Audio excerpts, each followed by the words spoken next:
বর্ষার সিজন চলে আসছে, এখন সবার ঘরে ঘরে খিচুড়ি থাকবে। 2 দিন পর 3 দিন পর বৃষ্টি থাকবে আর সবার ঘরে ঘরে খিচুড়ি থাকবে। কেউ রান্না করবে সবজি দিয়ে, কেউ রান্না করবে শুধু ডাল দিয়ে, কেউ রান্না করবে মাংস দিয়ে। যার যেমনি মন চায় এমনি বৃষ্টি ভিতরে খিচুড়ি খেতে অনেকেরই মন চায়, আমারও খুবই মন চায়। আজকেও বৃষ্টি দেখে খিচুড়ি বসিয়ে দিলাম, মাংস দিয়ে আজকে খিচুড়িটা রান্না করব। তো এই সবজি দিয়ে ছেলে বলতেছে তুমি সবজি দিয়ে খিচুড়ি রান্না করবে না, মাংস দিয়ে খিচুড়ি রান্না করো তাহলে আমি খাবো। তো পরে মাংস ফ্রিজে ছিল, মাংস একটু বের করে নিয়ে নিলাম।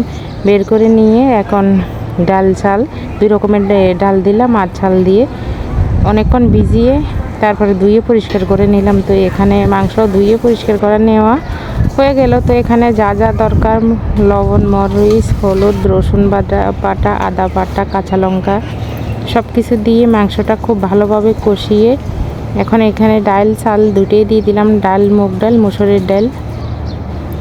তো আমি এই যে আজকে খুব যে ছোটোখাটো একটা ভিডিও তোমাদের সাথে শেয়ার করতেছি, এমনিতে তোমরা কেউ দেখতে চাও না, পছন্দ করো না, কিন্তু বিশ্বাস করো যে রেসিপিগুলো আমি তোমাদের সাথে শেয়ার করি রান্নাগুলো অনেক ভালো হয়, খেতেও কিন্তু ভীষণ মজা হয়। তোমরা আমার মতো ফলো করে রান্না করলে বুঝতে পারবে আসলে খুবই মজা হয় এই রান্নাগুলা।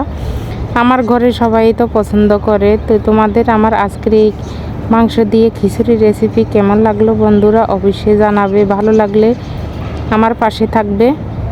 এভাবে মাংস দিয়ে এই খিচুড়ি তোমাদের কার কার পছন্দ বন্ধুরা অবশ্যই বলবে। তো আজকের মতন ভিডিও এ পর্যন্ত, টাটা।